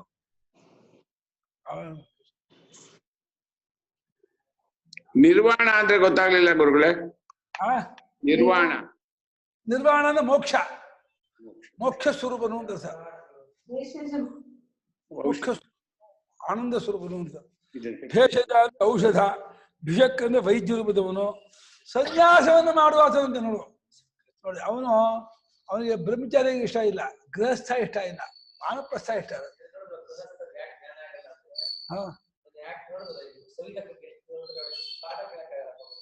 ಅಲ್ವಾ, ಅದಕ್ಕೆ ಹಾಗೆ ನೋಡಿಮ್ಮ ಪಾಠ ಕೇಳಕ್ಕಾಗಲ್ಲ ಅಂತ ಎಲ್ಲ ಕೂತಿ ಅಷ್ಟು ಗೃಹಸ್ಥ ಕೂತಿರೋರು, ಯಾರು ಸನ್ಯಾಸಿ ಕೂತಿಲ್ಲ, ಬ್ರಹ್ಮಚಾರಿ 40 ಜನ ಎಲ್ಲರೂ ಗೃಹಸ್ಥರು. 2-3 ಮಕ್ಕಳಿರೋರು, ಮನೆ ಮಠ ಇಟ್ಕೊಂಡವರು, ಕಾರು ಬೈಕು ಸ್ಕೂಟರ್ ಇಟ್ಕೊಂಡವರು, ಟಿವಿ ಮೊಬೈಲ್ ಎಲ್ಲ ಇರೋರು, ಚಿನ್ನ ಬೆಳ್ಳಿ ಬಂಗಾರ ತುಂಬಿಕೊಂಡವರು, ಏನು ಕೊರತೆ ಇಲ್ದೇವರು ಸನ್ಯಾಸಿ ಗೃಹಸ್ಥ ಕೂತ್ಕೊಂಡು ವೇದಾಂತ ಶ್ರವಣ ವಿಷ್ಣು ಸಹಸ್ರನಾಮ ಶ್ರವಣ ಕೇಳ್ತಾ ಇದ್ದಾರೆ. ಗೊತ್ತಾಯ್ತಾ? ಏನ್ ಸನ್ಯಾಸಿ ಕೇಳ್ತಾ ಇಲ್ಲ, ಏನೋ ನೋಡಿಮ್ಮ ಇವನು ಏನೇನೋ ಹೇಳ್ತಾರೆ. ಸನ್ಯಾಸ ಕೃತ್ತದು, ಸನ್ಯಾಸಿ ಅಲ್ಲ ಮಾಡುವನು. ಹೇಳೋರು ಸನ್ಯಾಸಿ ಆಯ್ತು ಸಾಕಮ್ಮ, ಕೇಳೋರು ಸನ್ಯಾಸಿ ಆಗ್ಬೇಕಿಲ್ಲ, ಹೇಳೋರು ಸನ್ಯಾಸಿ ಆಗ್ಬಿಟ್ರೆ ಸಾಕು. ಸನ್ಯಾಸವನ್ನ ಮಾಡಿಸುವಾತನು ಮಾಡುವಾತನು ಬೇರೆಯವ್ರಿಗೂ ಸನ್ಯಾಸ ಮಾಡ್ರಿ ಅಂತ ಹೇಳ್ತಾನೆ, ತಾನು ಸನ್ಯಾಸ ಆಗಿರ್ತಾನೆ. ಮಾ ಕರ್ಮ ಕುರುತ ಐತಿ ಬೋಧಿ ಐತಿ ಮಸ್ಕರಿ ಅಂತ. ಕರ್ಮ ಮಾಡ್ಬಿಡ್ರು ಸಿಕ್ಕಾಕೊಂಡ್ಬಿಡ್ತೀರಿ, ರೇಷ್ಮೆ ಹುಳ ತಾನೇ ಬಿಟ್ಕೊಂಡಂತ ನೂಲು ಸಿಕ್ಕಾಂಡಂಗೆ ನೀವು ಮಾಡುವಂತ ಕರ್ಮದಲ್ಲಿ ಸಿಕ್ಕಾಕೊಂಡ್ಬಿಡ್ತೀರಿ. ಆಯ್ನ ಮಸ್ಕರಿ ಮಾ ಕರ್ಮ ಕುರುತ ಕರ್ಮ ಮಾಡಕ್ ಹೋಗ್ಬೇಡಿ, ಪುಣ್ಯ ಪಾಪ ಹಿಡ್ಕೊಂಡ್ಬಿಡುತ್ತೆ ಅಂತ. ಶಮಃ ಶರ್ಮ ಆಗ್ಬಿಟ್ಟಿದೆ, ಶರ್ಮ ಅಲ್ಲ ಶಮ ಅಲ್ಲ.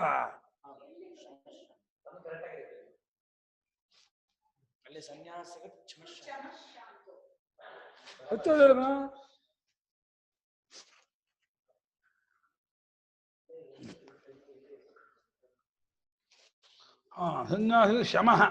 ಶಮ ಅಂದ್ರೆ ಅಂತಃಕರಣದ ಸಮಾಧಾನವನ್ನು ಹೊಂದಿರತಕ್ಕವನು ಅಂತ. 6 ವೃಕ್ಷೋರ್ಮ ನಿರ್ಯೋಗಂ ಕರ್ಮಕಾರ ಮುಚ್ಯತೆ ಯೋಗಾರೂಢಸ್ಯ ತಸ್ಯೈವ ಶಮಃ ಸನ್ಯಾಸಃ ಶಾಂತತ ಸಮಾಧಾನ ಸ್ಥಿತಿ ಅಂತ. ಮನಸ್ಸು ಯಾವಾಗಲೂ ಕೂಲಾಗಿ ಏರ್ಪೇರಿಲ್ಲದೆ ಶಾಂತವಾಗಿರೋದು ಶಮ. ಮನೋನಿಗ್ರಹ ಅಂತ ಅರ್ಥ. ಶಾಂತನು, ಏರ್ಪೇರಿಲ್ಲದವನು, ಕೋಪತಾಪಾದಿಲ್ಲದವನು, ಉದ್ವೇಗ ತಳಮಳ ಗಡಿಬಿಡಿ ಅದೆಲ್ಲ ಯಾವುದೂ ಇಲ್ಲದ ಶಾಂತ ಸ್ವರೂಪದವನು. ನಿಷ್ಠಾ, ಎಲ್ಲರಿಗೂ ಕೊನೆಯ ನೆಲೆ ಮಜಲು. ನಿಷ್ಠೆ ನಿಲುಗಡೆ ನೆಲೆ ಮಜಲು ಅಂತ ಅರ್ಥ. ಎಲ್ಲರೂ ಹೋಗಿ ನಿಲ್ಬೇಕಾದಲ್ಲೇ ಪರಮಾತ್ಮನೇ, ಅದೇ ಪರಮಾತ್ಮ ನಿಷ್ಠಾರೂಪದವನು ಅಂತ. ನೀವು ಶಾಂತಿ, ಇನ್ನೊಂದು ಪರಾಯಣಂ ಶಾಂತಿ. ಶಾಂತಿ ಒಂದೇ ಮಾಡಿದಾರೆ, ಶಾಂತಿ ಬೇರೆ ಮಾಡಿದರೆ ಪರಾಯಣ ಬೇರೆ ಮಾಡಿದ್ದಾರೆ. ಶಾಂತಿ ರೂಪದವನು ಒಂದು ಎಲ್ಲಾ ಅವಿದ್ಯೆಯ ನಿವೃತ್ತಿಯಿಂದಲೂ ಪೂರ್ಣ ಸ್ವಸ್ಥನಾಗಿರುವನು, ಸ್ವರೂಪದಲ್ಲಿ ನೆಲೆ ನಿಂತವನು ಅಂತ ಅರ್ಥ ಶಾಂತಿ ಹಿಂದೆ. ಆಮೇಲೆ ಶಾಂತಿ ಶಾಂತಿ ಶಾಂತಿ ಇದೆ. ತಾಪತ್ರಯ ನಿವಾರಣೆಗೋಸ್ಕರ ಶಾಂತಿ ಶಾಂತಿ ಹೇಳಬೇಕು ಅಂತ. ಅಂದ್ರೆ ಯಾವ ಕಷ್ಟ ತೊಂದರೆ ಪೀಡೆ ಇಲ್ಲದವನು ಅಂತ ಅರ್ಥ. ಶಾಂತಿ ಅಂದ್ರೆ ಯಾವ ತಾಪತ್ರಯ ರಹಿತನು ಅಂತ ಅರ್ಥ. ಪರಾಯಣ ಅಂದ್ರೆ ಉತ್ಕೃಷ್ಟವಾದ ಸ್ಥಾನ, ಶ್ರೇಷ್ಠವಾದ ಸ್ಥಾನ. ಪರಂ ಅಯನಂ ಏಷಾಂತೆ ಪರಾಯಣ, ಹಿಂದೆ ಇರ್ತಕ್ಕ ಶುಭಾಂಗ ಶಾಂತಿದ ಸ್ರಷ್ಟ ಕುಮುದ ಕುವಲೇಶಯ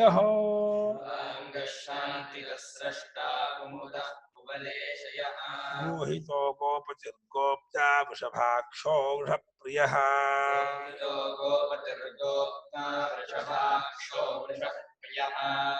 ಶುಭಾಂಗ ಶಾಂತಿ ಸ್ರಷ್ಟ ಕುಮುದ ಕುವಲೇಶಯ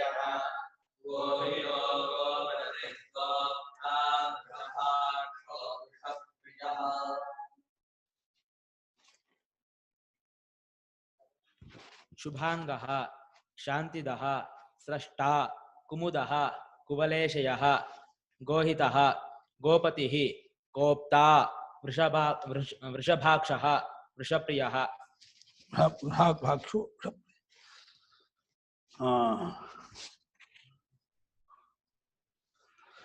ಶುಭಾಂಗ ಶುಭವಾದ ಅಂದ್ರೆ ಸುಂದರವಾದ ಅಂಗವನ್ನುಳ್ಳವನು, ಎಲ್ಲ ಅವಯವವು ಅತ್ಯಂತ ಸುಂದರವಾಗಿ ಇರತಕ್ಕವನು ದಸ. ಲಕ್ಷ್ಮೀವಾಂ ಸರ್ವಲಕ್ಷಣ ಲಕ್ಷಣ್ಯ. ಅದಕ್ಕೆ ಶುಭವಾದ ಅಂಗವನು. ಶುಭಾನಿ ಅಂಗಾನಿ ಯಶ ಸಹ ಶುಭಾಂಗ. ಶುಭವಾದ ಒಳ್ಳೆ ಲಕ್ಷಣೋಪೇತವಾದ ಯಾವ ಒಂದು ಇದರ ಶಾಸ್ತ್ರದಲ್ಲಿ ಮುದ್ರಿಕಾ ಶಾಸ್ತ್ರದಲ್ಲಿ ಯಾವ್ಯಾವ ರೀತಿ ಇರಬೇಕು, ಮೂಗು ಹೇಗಿರ್ಬೇಕು, ಕಣ್ಣು ಹೇಗಿರ್ಬೇಕು, ಕಿವಿ ಹೇಗಿರ್ಬೇಕು, ಕಪೋಲ ಹೇಗಿರ್ಬೇಕು, ಕಂಠ ಹೇಗಿರ್ಬೇಕು ಎಲ್ಲ ಹೇಳಿದ್ರು. ಆ ರೀತಿ ಸರ್ವಲಕ್ಷಣದಿಂದ ಕೂಡಿಕೊಂಡವನು ಶುಭಾಂಗನು ಅಂತ. ಶಾಂತಿಯನ್ನು ಕೊಡುವುದು ಹಿಂದಿನ ಒಂದು ಶ್ಲೋಕದಲ್ಲಿ ಶಾಂತಿ ಅವನು ಹೇಳಿತು. ಸ್ವಯಂ ಶಾಂತಿ ಸ್ವರೂಪನಾಗಿಲ್ಲದೇನೆಯೇ ನಮಗೂ ಶಾಂತಿಯನ್ನು ಕೊಡುವಾತನು. ಶಾಂತಿಂ ದದಾತಿ. ಯಾರು ಅವನನ್ನು ಭಜಿಸುತ್ತಾರೋ, ಸೇವಿಸುತ್ತಾರೋ, ಆರಾಧನೆ ಮಾಡ್ತಾರೋ ಅವರಿಗೂ ಶಾಂತಿಯನ್ನ, ನೆಮ್ಮದಿಯನ್ನ, ಸುಖವನ್ನು ಕೊಡುವಾತನು. ಶಾಂತಿಂ ದದಾತೀತಿ ಶಾಂತಿದಃ. ಶಾಂತಿಯನ್ನು ಕೊಡುವಾತನು. ಯಾಕೋ ಟೆನ್ಷನ್ನು, ಯಾಕೋ ಮನಸ್ಸಿಗೆ ಗಡಿಬಿಡಿ, ಗೊಂದಲ, ಭಯ ಅಂತ ಇದ್ರೆ ಒಂದ್ಸಲ ವಿಷ್ಣುಸ್ವಾಮಿ ಹೇಳಿ ಅಂತ. ನಮ್ಮ ಅತ್ತಿಗೆ ಅವರಿಗೆ ಹೆಚ್ಚು 40 ವರ್ಷ ಆಯ್ತು. 75ನೇ ಇಸ್ವಿಲಿ ಎಷ್ಟಾಯ್ತು ಇವಾಗ? 75ನೇ ಇಸ್ವಿಲಿ 45 ವರ್ಷ ಹಿಂದೆ ಅವ್ರ ಅತ್ತಿಯವ್ರ ಸ್ನೇಹಿತಿಯೊಬ್ರು, ಸ್ವಲ್ಪ ಸೀನಿಯರು, ಅವ್ರು ಏನೋ ಇದಾಗಿ ಅವ್ರು ಹೋಗ್ಬಿಟ್ರು. ಆ ಚಿಕ್ಕ ವಯಸ್ಸು ಅವ್ರು ಹೋಗಿದ್ದಾಗ, ಅವ್ರಿಗಿನ್ನು ಮಧ್ಯ ವಯಸ್ಸು. ಮತ್ತಿಯವರು ಎಷ್ಟು ಹಚ್ಕೊಂಡ್ಬಿಟ್ಟಿದ್ದು ಅಂತಂದ್ರೆ ಸಿಕ್ಕಾಪಟ್ಟೆ ಅವ್ರು ಹೋದ ಕಲ್ಪನೆ ಮಾಡೋಕ್ಕಾಗ್ದೇನೆ ಸಿಕ್ಕಾಪಟ್ಟೆ ಹೆದರ್ತಾ ಇದ್ರು. ಮತ್ತಿಗೆ ನಂಗೆ ಸಂಜೆ 6 ಗಂಟೆ ಆಗ್ಬಿಟ್ರೆ, 5:30 ಆಗ್ಬಿಟ್ರೆ ಬೀದಿ ಬರ್ತಿಲ್ಲ, ಹೆದರಿಕೆ ಹೇಗೆ ಮುಖವೆಲ್ಲ ಕಪ್ಪಿಡ್ತಿತ್ತು, ಕಚ್ಚಾಬಿಡ್ತು. ನನ್ನ ತಂದ್ರು ಯಾಕೆ ಏನಾಯ್ತು ನಿಂಗೆ ಹೆಂಗಾಗ್ತಿರೋ? ನಂಗೆ ಯಾಕೋ ತುಂಬಾ ಭಯ ಆಗ್ತಾ ಇದೆ ಅಂತ. ನಮ್ಮ ತಂದೆಯವರು ಕೂತ್ಕೋ ವಿಶ್ವಾಸಾಮ ಹೇಳ ಅಂತ ಹೇಳ್ಬಿಟ್ಟು ಕೂರಿಸ್ಕೊಂಡು ವಿಶ್ವಾಸಾಮ ಹೇಳಿದ್ಮೇಲೆ ಈಗ ಸಮಾಧಾನ ಆಯ್ತು ಅಂತಂದ್ರೆ ದಿನ ಹೇಳ್ತಿದ್ವಿ. 1 ತಿಂಗಳು ನಮ್ಮ ತಂದೆಯವರು ವಿಶ್ವಾಸಾಮ ಹೇಳೋ, ನೀನು ಸಂಜೆ ಹೊತ್ತಲ್ಲಿ ನಿನ್ ಭಯ ಹೋಗುತ್ತೆ ಅಂತ ಹೇಳ್ಬಿಟ್ಟು 1 ತಿಂಗಳು ಹೇಳಿದ್ಮೇಲೆ ಭಯ ಎಲ್ಲ ಹೋಯ್ತು ಅಂತ ಅವ್ರು ಹೇಳ್ತಾರೆ. ತುಂಬಾ ಹೆದ್ಕೊಂಡ್ಬಿಟ್ಟಿತ್ತು. ಅದೊಂಥರ ಏನೋ ಕಲ್ಪನೆ ಆಮೇಲೆ ಅದೇ ಚಿತ್ರ ಕಾಣ್ತಿತ್ತು, ಅದೇ ಇದಾಗ್ತಿತ್ತು, ಅದೇ ಏನೇನೋ ಕಲ್ಪನೆ ಇರ್ತಲ್ಲ, ಅದು ಭಯ ಆಗ್ತಿತ್ತು ಅದಕ್ಕೆ. ವಿಶ್ವಾಸ ಆಮೇಲೆ ಭಯನಾಶನ, ಭಯವನ್ನು ಪರಿಹಾರ ಮಾಡುವಾತನು ಅವನೇ. ಅದರಿಂದ ಶಾಂತಿದಃ, ಶಾಂತಿಯನ್ನು ಕೊಡುವಾತನು, ನೆಮ್ಮದಿಯನ್ನು ಕೊಡುವಾತನು. ಸ್ರಷ್ಟ, ಸೃಷ್ಟಿಕರ್ತನು. ಜಗತ್ತಿನ ಎಲ್ಲದರ ಹುಟ್ಟುವಿಕೆಗೂ ಅವನೇ ಕಾರಣ. ಏನೇನು ಅಣುರೇಣು ಚಿರ ಕಾಷ್ಟ ಹುಟ್ಟಬೇಕಾದ್ರೂ ಅವನ ಅನುಗ್ರಹದಿಂದ ಹುಟ್ಟೋದಿಲ್ಲ, ಸಮಸ್ತ ಹುಟ್ಟು. ಕುಮುದಃ ಕುವಲೇಶಯ. ಇಲ್ಲಿ ಕುಮುದಃ ಅನ್ನಕ್ಕೆ ಏನು ಅರ್ಥ ಮಾಡಿದ್ದಾರೆ ಅಂದ್ರೆ, ಕು ಅಂದ್ರೆ ಭೂಮಿ, ಅಲ್ಲಿ ಮೋದತೆ ಆನಂದದಿಂದ ಸಂಚಾರ ಮಾಡ್ಕೊಂಡಿದ್ದಾನೆ, ಇದು ಕುಮುದಃ. ಭೂಮಿಯಲ್ಲಿ ಅವನು ಕೃಷ್ಣಾವತಾರದಲ್ಲಿ 1 ದಿವಸ ಅದ್ಲಿಲ್ಲಮ್ಮ ಅವನು. ರಾಮಾವತಾರದಲ್ಲಿ ಇವ್ರು ಹೇಳಿದ್ರು, ಪ್ರಕಟ ಹೂಮಣ್ಣ ಭಟ್ರು, ಅಯ್ಯ ರಾಮ ಅಳುಗುಂಡ ಅನ್ನೋರು. ಯಾಕೆ? ಪ್ರತಿಯೊಂದಕ್ಕೂ ಅಳ್ತಾ ಇದ್ದ ಅವನು. ಅಪ್ಪ ಹೋದಾಗ ವಿಷಯ ಕಳ್ಕೊಂಡ ಅಳಿಸಿ ಮಾಡ್ದ. ಸೀತೆ ಕಳ್ಕೊಂಡಾಗ ಹಚ್ಚಿದ್ದಂತೂ ಅಷ್ಟಿಷ್ಟಲ್ಲ. ಲಕ್ಷ್ಮಣ ಮೂರ್ಛೆ ಬಿದ್ದಾಗ ಸಿಕ್ಕಾಪಟ್ಟೆ ಎತ್ತ. ಆಮೇಲೆ ಇದಕ್ಕೆ ಬಂದಾಗ ಭರತ ಕರ್ಕೊಂಡು ಹೋಗಿ ಬಂದಾಗ ಅವಳು ಆಂಜನೇಯ ತುಂಬಾ ಇಷ್ಟ. ಆಮೇಲೆ ತಂದೆ ತಾಯಿಗೆ ಸಮಾಧಾನ ಅವಾಗಲೂ ಅಳುಗುಂಡೆ ರಾಮ ಅಂತ ಬೈತಿದ್ರು. ಕೃಷ್ಣನ ಕಣ್ಣಲ್ಲಿ ವಂಶ ನೀರು ಬಂದಿಲ್ಲ ಅಂತ ಅವಳು ಅತ್ತೇ ಇಲ್ಲ ಕೃಷ್ಣ. ಯಾಕಂದ್ರೆ ಅಳಿಸ್ತಾನೆ ಹೊರತು ಅವನು ಅತ್ತವನಲ್ಲ ಅಂತ ಹೇಳಿ ಅವನು ಭೂಮಿ ಮೇಲೆ ಇದ್ದಷ್ಟು ದಿವಸವೂ ಕೂಡ ಆನಂದ ಸಂಚಾರ ಮಾಡ್ಕೊಂಡಿದ್ದ ಅಂತ. ಅದೇ ರಾಮನ ವ್ಯಕ್ತಿತ್ವ ಅರ್ಥ ಮಾಡ್ಕೊಂಡು ಸುಮ್ಮನೆ ಹೊರಗಡೆಯಿಂದ ನಾವು ಅನ್ಕೋಬಹುದು. ನಿಜವಾಗಿ ರಾಮೋನ ಗಚ್ಚತಿ ನ ತಿಷ್ಠತಿ ನಾನುಶೋಚತ್ಯಾಕಾಂಕ್ಷತೆ ಭಜತಿ ಪಾಪಮಪಾಕರೋತಿ ಅಧ್ಯಾತ್ಮ ರಾಮಾಯಣದಲ್ಲಿ ರಾಮ ಕೇವಲ ಲೋಕದವರಿಗೆ ಭ್ರಾತೃವಾತ್ಸಲ್ಯ ಹೇಗಿರುತ್ತೆ, ಪತಿಪತ್ನಿ ಸಂಬಂಧ ಹೇಗಿರುತ್ತೆ, ಮಾತೃವಾತ್ಸಲ್ಯ ಯಾವ ರೀತಿ ಇರುತ್ತೆ, ಈ ರೀತಿ ಒಂದು ಇದನ್ನು ನಾಳೆ ತೋರ್ಸೋಕ್ಕೋಸ್ಕರವಾಗಿ ಅವನು ಮಾನುಷ ರೂಪದಿಂದ ಅವನು ಇದಾಗಿ ತೋರ್ಸ್ಕೊಳಕ್ಕೆ ಮಾಡದೆ ಹೊರತು ಸ್ವಾತ್ಮಾರಾಮನಾಗೇ ಇದ್ದ. ಅವನು ಹಾಗಿದ್ರು ಲೋಕಗೆ ತನ್ನ ಇದನ್ನು ಯಾವಾಗಲೂ ಬಿಟ್ಕೊಂಡಿರಲಿಲ್ಲ. ಅದು ಋಷಿಮುನಿಗಳಿಗೆ ಗೊತ್ತು. ಖೇಲತಿ ಮಮ ಹೃದಯೇ ರಾಮ ಖೇಲತಿ ಮಮ ಹೃದಯೇ ಅಂತ ಹೇಳಿ ಆ ಹೃದಯದಲ್ಲಿ ರಾಮ ಆಟ ಆಡ್ಕೊಂಡಿರ್ತಾನೆ. ಅವರಿಗೆ ಖುಷಿಯಾದವರು ರಾಮನ ಜ್ಞಾಪಿಸ್ಕೊಂಡವರಿಗೆ ಆನಂದ ಆಗೋದಾದ್ರೆ ರಾಮ ಇನ್ನೆಷ್ಟು ಆನಂದವಾಗಿರ್ಬೇಡ. ಆನಂದ ಮೂರ್ತಿ ಅವನು. ಏನಪ್ಪ ವಾಲ್ಮೀಕಿಗಳು ಸಾಮಾನ್ಯ ಮನುಷ್ಯರಂತೆ ನಡ್ಕೊಂಡು ಹೇಗೆ ಕೃಷ್ಣ ಬಾಲ್ಯದಿಂದಲೂ ಅವತಾರ ಪುರುಷನ ತೋರ್ಸ್ಕೊಂಡ್ಬಿಟ್ಟ. ಪ್ರತಿಯೊಂದಾಗದು ತನ್ನ ಪರಮೇಶ್ವರ ರೂಪವನ್ನು ಯಾವಾಗೂ ಬಿಡ್ಲೇ ಇಲ್ಲ.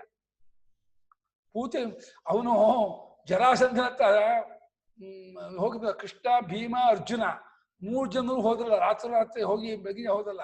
ಹೋದಾಗ ಯಾತಕ್ಕೆ ಹೀಗೆ ಬಂದಿದ್ದೆ? ಹೌದು, ನೀನು ಸಂಹಾರ ಮಾಡಕ್ಕೆ ಬಂದಿದ್ದೀವಿ, ಯುದ್ಧಕ್ಕೆ ಬಂದಿದ್ದೀವಿ, ಹಾಗೆ ಹೇಗೆ ಅಂತ ಎಲ್ಲ ಅಂತಾರೆ. ಹೌದಾ, ಯುದ್ಧಕ್ಕೆ ಬೇಕಾಗಿದೆ, ಯಾರನ್ನಾದ್ರೂ ಆರಿಸ್ಕೊಂತಾನೆ ನಮ್ಮೂರಲ್ಲಿ. ಅವನು ಕೃಷ್ಣ ಪ್ರಯೋಜನ ಇಲ್ಲ, ಇದು ಹೋಗುದಿಲ್ಲ. ಆಮೇಲೆ ಇವು ಅರ್ಜುನ, ಇವನು ಬಚ್ಚೆ, ಇವನು ಪ್ರಯೋಜನ ಇಲ್ಲ, ಇವನು ಸರಿಯಾಗಿ ನಾನು ನಂದಿದ್ದಕ್ಕೆ ಇವನ ಜೊತೆ ಯುದ್ಧ ಮಾಡ್ತೀನಿ, ಭೀಮನ ಆರಿಸ್ಕೊಂಡ ಅಂತಾನೆ. ಅಲ್ಲೊಂದು ಕೃಷ್ಣ ಮಾತಾಡ್ತಾನೆ.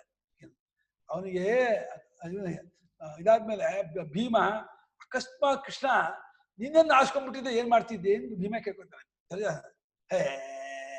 ಒಂದೇ ಏಟು 3 ದಿವಸ ಆಡದೇ ಇಲ್ಲ, ಒಂದೇ ಏಟು ಹೊಡೆದ. ನನಗೆ ಹೊಡೆಯೋಕೆ ನಾನು ಹುಟ್ಟಂದ್ಲು ಕಲ್ತ್ಕೊಂಡ್ಬಂದಿದ್ದು ಸಾಯಿಸೋದನ್ನೇ. ನಾನು 2 ತಿಂಗಳಾಗಿದ್ದ ಪೂತಿನ ಸಂಹಾರ ಮಾಡಿ, ಶಕಟಾರ ಸಂಹಾರ, ಯಮನಾರ್ಜುನ ಸಂಹಾರ, ತೃಣಾವರ್ತ ಸಂಹಾರ, ಉದ್ದಕ್ಕೂ ನಾನು ಕೊಂದ್ಕೊಂಡು ಹುಟ್ಟಂದಿದ್ದು ಸಾಯಿಸೋದೇ ನನ್ ಕೆಲಸ ಮಾಡ್ಕೊಂಡ್ ಬಂದಿನು. ನನಗೆ ಸಾಯಿಸೋದನ್ನ ಹೇಳ್ಕೊಡ್ಬೇಕು. ಹೋಗ ನೀನೆಂತ ಬಚ್ಚೆ ಬಿಟ್ಟ ಕೃಷ್ಣ. ಕೃಷ್ಣನಿಗೆ ಸಂಹಾರ ಮಾಡೋದು ಕೃಷ್ಣನಿಗೆ ಹೇಳ್ಕೊಡ್ಬೇಕಾ ಹೆಂಗೆ ಅಂತ? ಹುಟ್ಟಂದ್ರೆ ಅದೇ ಕೆಲಸ ಮಾಡಿದ್ದವನು. ಹಾಗೆ ಕುಮುದಹನನು ಕೂನ ಭೂಮಿಯಲ್ಲಿ ಆನಂದವಾಗಿ ಅವನು ಓಡಾಡ್ಕೊಂಡಿದ್ದವನು ಅಂತ. ಕುವಲೇಶಿಯ ಅಂದ್ರೆ ವಲನ ಅಂದ್ರೆ ಮಲಗೋದು ಅಂತ ಅರ್ಥವಂತೆ. ಭೂಮಿಯನ್ನೇ ಖಂಡ ಇದಾದಾಗ ಪ್ರಳಯವಾದಾಗ ವಟಸ್ಯ ಪತ್ತಸ್ಯ ಪುಟೇಶಯಾನ ಅಂತ ಹೇಳಿ ಆ ಭೂಮಿಯ ಒಂದು ವಿಕಾರವಾಗಿ ಆದ ಮರದ ಎಲೆಯಲ್ಲಿ ಆ ಬಾಲಂ ಮುಕುಂದಂ ಮನಸ ಮುಕುಂದ ರೂಪದಿಂದ ಎಲೆ ಮೇಲೆ ಮಲ್ಕೊಂಡಿದ್ದವನು ಅಂತ. ಕುವಲೇಶ. ಕುವಲ ಅಂದ್ರೆ ತಾವರೆ ಎಲೆ ಅಂತ. ತಾವರೆ ಎಲೆ ಕುವಲ ಅಂತ. ಅದರಲ್ಲಿ ಮಲ್ಕೊಂಡವನು ಕುವಲೇಶಯ. ಅದು ಕರಾರವಿಂದೇನ ಪದಾರವಿಂದಂ ಮುಖಾರವಿಂದೇ ವಿನಿವೇಶಯಂತಂ ಪಟಸ್ಯ ಪತ್ರಸ್ಯ ಪುಟೇಶಯಾನಂ ಬಾಲಂ ಮುಕುಂದಂ ಮನಸಾಸ್ಪರಾಮಿ. ಬಲಗೈಯಿಂದ ಬಲಗಾಲ ಹೆಬ್ಬೆಟ್ಟನ್ನು ಹಿಡ್ಕೊಂಡು ಚೀಪ್ತಾ ಇದ್ದಂತೆ. ಮಾರ್ಕಂಡೇಯ ಮಹರ್ಷಿಗಳು ಬಂದ್ರಂತೆ, ಸ್ತೋತ್ರ ಮಾಡಿದಂತೆ. ಅವರೊಬ್ಬರೇ ಇದ್ದಿದ್ದು, ಇಡೀ ಪ್ರಳಯ ಆಗಿದೆ. ಆ ತಾವರೆ ಎಲೆ ಮೇಲೆ ಮಲಗಿದ್ದ ಪರಮಾತ್ಮ ಅಂತ ಕೋಲೇಶೇನಾಗಿದ್ದ ಅಂತ. ಅಟಪತ್ರ ಅಂದು ತಾವರೆ ಎಲೆ, ಆಲಮರದ ಎಲೆ, ಅದು ಅದರ ಕೋಲೇಶ ಅಂತ ಅಂತಾರೆ. ತಾವರೆ ಎಲೆ ಅಂತಾರೆ. ಕುವಲಮ ಅಂದ್ರೆ ನೀರು, ಅದರಲ್ಲಿ ಮಲಗಿರುತ್ತಾನ, ಅದನ್ನು ಕೋಲೇಶ ಅಂತ ಅರ್ಥ ಮಾಡಿದರು. ಗೋಹಿತ, ಗೋಭ್ಯ ಹಿತ, ಹಸುಗಳಿಗೆ ಬಹಳ ಪ್ರಿಯನಾದವನು, ಹಿತನಾದವನು. ಒಂದು ಸಲ ಒಂದು ಹಸುಗೂ ಹೊಡೆದಿಲ್ವಂತೆ ಅವನು. ಅಷ್ಟು ಹಸುಗಳನ್ನ ಕಾಯ್ತಾ ಇದ್ರೆ, ಹಸುಗಳನ್ನ ಯಾವಾಗಲೂ ಮುಟ್ಟೋದು, ಮುದ್ದು ಮಾಡೋದು, ಕೆರೆಯೋದು, ಜೊತೆಯಲ್ಲೇ ಇರೋದು. ಹಸುಗೆ ಮಾತ್ರ ಹೊಡಿತಿರ್ಲಿವಂತೆ. ಹಾಯ್ಲಿ, ಅಟ್ಟಿಸ್ಕೊಂಬಲ್ಲಿ, ಒದಿಲ್ ಮಾಡಿ ಏನು ಮಾಡ್ತಿರ್ಲಿಲ್ಲ. ಆದ್ರೂ ಹಸುಗಳಿಂದ ಬಹಳ ಆನಂದ, ಕರುಗಳನ್ನ ಹಸುಗಳನ್ನ ಮುದ್ದು ಮಾಡ್ತಿದ್ದಂತೆ.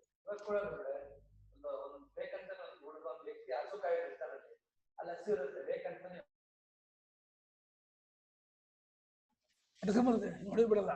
ನಾಯಿ ಬರುತ್ತೆ ಹಾಗೆ ನಾಯಿಗಳು ಮನೆ ಸಾಕಿ ನಾಯಿ ಯಜಮಾನ ಹೊಡೆ ಬಂದು ಬಿಡಲ್ಲ ಆ ತರ.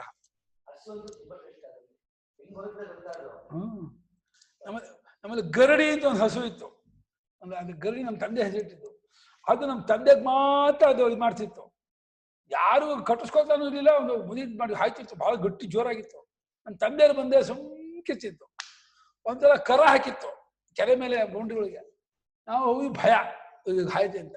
ನಮ್ಮ ತಂದೆಯವರು ಬಂದ್ರಪ್ಪ, ಸೀದಾ ಬಂದ್ಬಿಟ್ಟು ನೆಕ್ತಾ ಇದೆ ನಮ್ಮ ತಂದೆನ ಬಂದ್ಬಿಟ್ಟು. ಅದು ಒಂದ್ಸಲ ಇದಾಯ್ತು, ಇದಾಯ್ತು, ಗರಡಿ ಬಾ ಅಂತಂದ್ರಪ್ಪ. ಈ ಕಿವಿ ಮೇಲೆ ಮಾಡ್ಬಿಟ್ಟು ಹೆಂಗ್ ಓಡ್ ಬಂದ್ಬಿಡ್ತು ನಮ್ಮ ತಂದೆ ಹತ್ರಕ್ಕೆ. ಪುಟ್ಟು ಪುಟ್ಟು ಪುಟ್ಟು ಓಡ್ ಬಂದ್ಬಿಡ್ತು. ತಂದೆ ಬಂದ್ ಕೂಡಲೇ ಈ ಕಚ್ಕೆ ಇರ್ತದೆ, ಈ ಕೆರಿನ ನನ್ನ ಈ ಕಡಿತಾ ಇದೆ ಅಂತ ನನ್ನ ತಂದೆಯವರು ಕೆರಿತಾ ಇದ್ದು. ಅದೇನೋ ನಮ್ ಭಾಳ ಹಚ್ಕೊಂಡ್ಬಿಡ್ತು, ನಮ್ಮ ತಂದೆಯವ್ರು ಭಾಳ ಹಚ್ಕೊಂಡ್ಬಿಡ್ತು ಆ ಗರಡಿಯನ್ನು ಹಸು. ನಮ್ಗೆಲ್ಲ ಆ ಹತ್ರ ಹೋಗಿ ಭಯ ಆಗ್ತಿತ್ತು ಆ ಗರಡಿ ಹತ್ರಕ್ಕೆ. ಅಯ್ಯೋ ಅದಿ ಹಾಲತ್ತದು ದೊಡ್ಡ ದೊಡ್ಡ ಇಷ್ಟುತ್ತಿದ್ದ ಕೊಡುತ್ತು, ಅದಕ್ಕೆ ದೊಡ್ಡ ದೊಡ್ಡ ಕೊಡುತ್ತು. ಗೋಹಿತ ಗೋಭ್ಯ ಹಿತ, ಗೋಹುಳಿಗೆ ಅತ್ಯಂತ ಹಿತನಾದವನು. ಗೋಪತಿ, ಗೋ ಅಂದ್ರೆ ಭೂಮಿ, ಅದಕ್ಕೆ ಒಡೆಯನು. ಗೋ ಅಂದ್ರೆ ಹಸು, ಹಸುವಿಗೂ ಒಡೆಯನು. ಗೋ ಅಂದ್ರೆ ಇಂದ್ರಿಯ, ಇಂದ್ರಿಯಕ್ಕೆಲ್ಲ ಒಡೆಯನು. ಗೋ ಅಂದ್ರೆ ಕಿರಣ, ಕಿರಣಕ್ಕೂ ಒಡೆಯನು. 4 ತಗೊಳ್ಳಿ, ಎಲ್ಲಕ್ಕೂ ಒಡೆಯನು ಪತಿಯು. ಕೋಪ್ತ, ಎಲ್ಲವನ್ನು ಕಾಪಾಡುವಾತನು ಅಂತ. ಗೋಪಾಯತಿ ಗೋಪ್ತ. ವೃಷಭಾಕ್ಷ ಅಂತ. ವೃಷ ಅಂದ್ರೆ ಧರ್ಮ, ಅಂದ್ರೆ ಅದು ಶ್ರೇಷ್ಠವಾದ್ದು, ಅದನ್ನೇ ಕಣ್ಣಾಗಿ ಉಳ್ಳವನು ಅಂತ. ಎಲ್ಲದಕ್ಕೂ ಧರ್ಮವನ್ನೇ ಕಣ್ಣಾಗಿ ಇಟ್ಕೊಂಡು ಅವನು ನಡ್ಕೊಳ್ತಾ ಇರುವ ಆತನು, ಅದನ್ನು ವೃಷಭಾಕ್ಷ ಅಂತ. ಇನ್ನೊಂದು ವೃಷಭ ಅಂದ್ರೆ ಶ್ರೇಷ್ಠನಾದ ದೃಷ್ಟಿಯನ್ನುಳ್ಳವನು ಅಂತ. ವೃಷಭ ಅಂದ್ರೆ ಮುಖ್ಯ, ಶ್ರೇಷ್ಠ, ಪ್ರಧಾನ ಅಂಥ ದೃಷ್ಟಿ ಉಳ್ಳವನು. ಅವನ ದೃಷ್ಟಿಯಲ್ಲಿ ಯಾವತ್ತಿಗೂ ವಕ್ರ ದೃಷ್ಟಿ ಆಗಲಿ, ತಪ್ಪಾದ ದೃಷ್ಟಿ ಆಗಲಿ, ಎಲ್ಲ ಒಂದ್ಸಲ ತಪ್ಪು ನಡ್ಕೊಂಡ್ಬಿಟ್ಟ, ಮಿಸ್ಟೇಕ್ ಮಾಡಿಬಿಟ್ಟ ಅಂತ ಇಲ್ಲವೇ ಇಲ್ಲ ಕೃಷ್ಣ. ಯಾವತ್ತಿಗೂ ಅವನು ಏನ್ ಮಾಡಿದೋ ಅದೇ ಕರೆಕ್ಟ್, ಅದೇ ಸರಿ, ಅದೇ ಧರ್ಮ, ಅದೇ ನ್ಯಾಯ, ಅದೇ ನೀತಿ. ವೃಷಭಾಖ್ಯಾನಕ್ಕೆ ವೃಷಭ ಅಂದ್ರೆ ಧರ್ಮ